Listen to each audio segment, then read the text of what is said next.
I got so much motherfucking design on right now.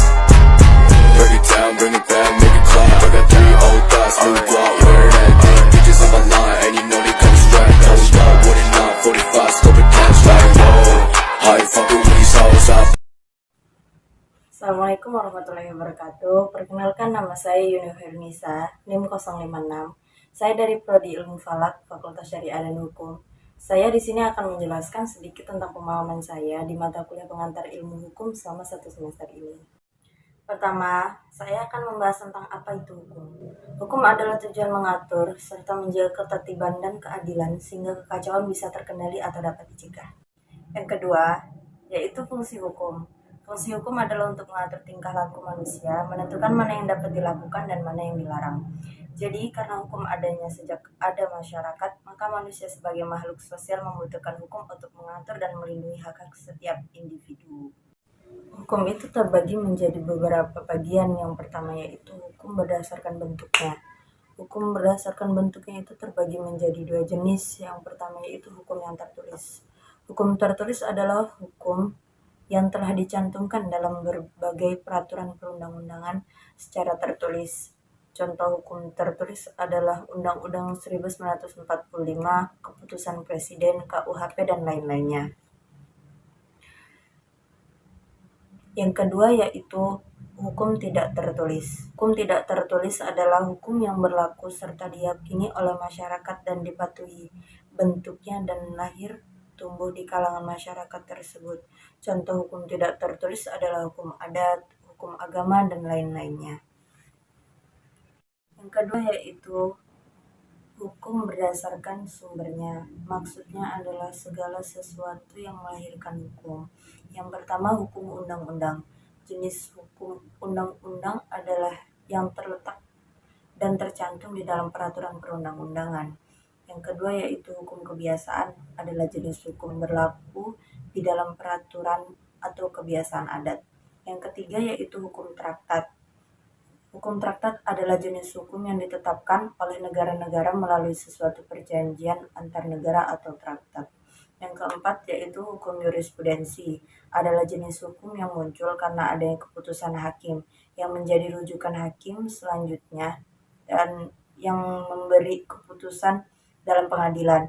Yang kelima yaitu hukum ilmu, adalah hukum yang pada dasarnya berupa ilmu hukum yang terdapat dalam para ahli hukum yang terkenal dan sangat berpengaruh.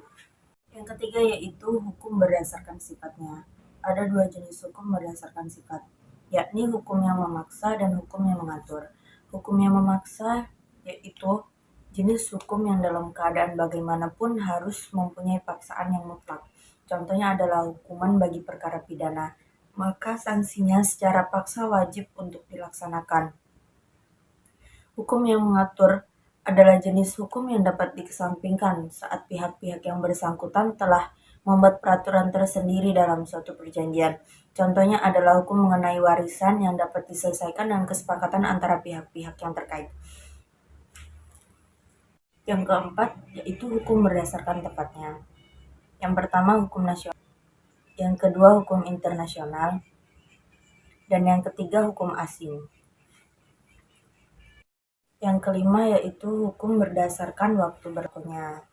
Ada 2 jenis hukum berdasarkan waktu berlakunya, yaitu yang pertama hukum positif, adalah hukum yang berlaku sekarang dan hanya bagi suatu masyarakat tertentu saja di dalam daerah tertentu. Contohnya Undang-Undang Dasar Republik Indonesia 1945, Undang-Undang RI Nomor 12 Tahun 2006 tentang Kewarganegaraan Republik Indonesia. Yang kedua yaitu hukum negatif.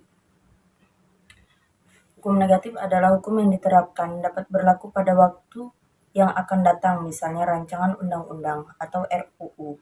Yang itu hukum berdasarkan wujudnya. Ada 2 jenis hukum berdasarkan wujudnya.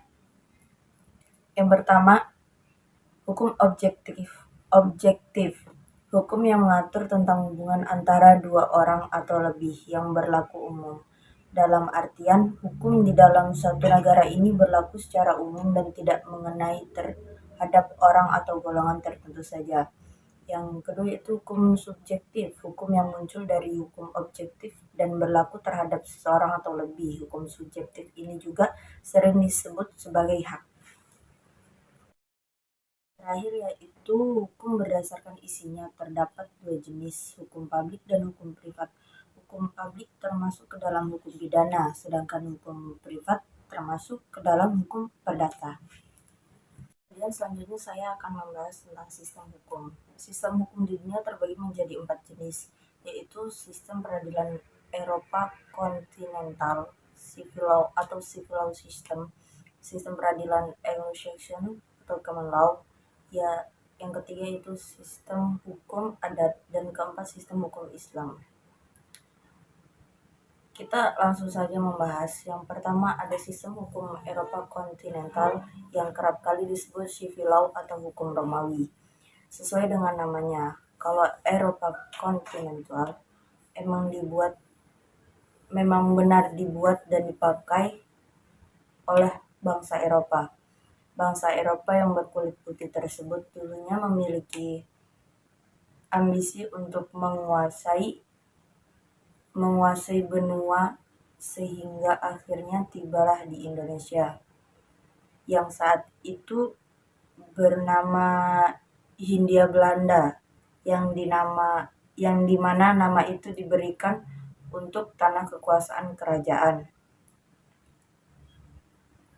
Kemudian akibat dari datangnya bangsa Eropa tersebut mengakibatkan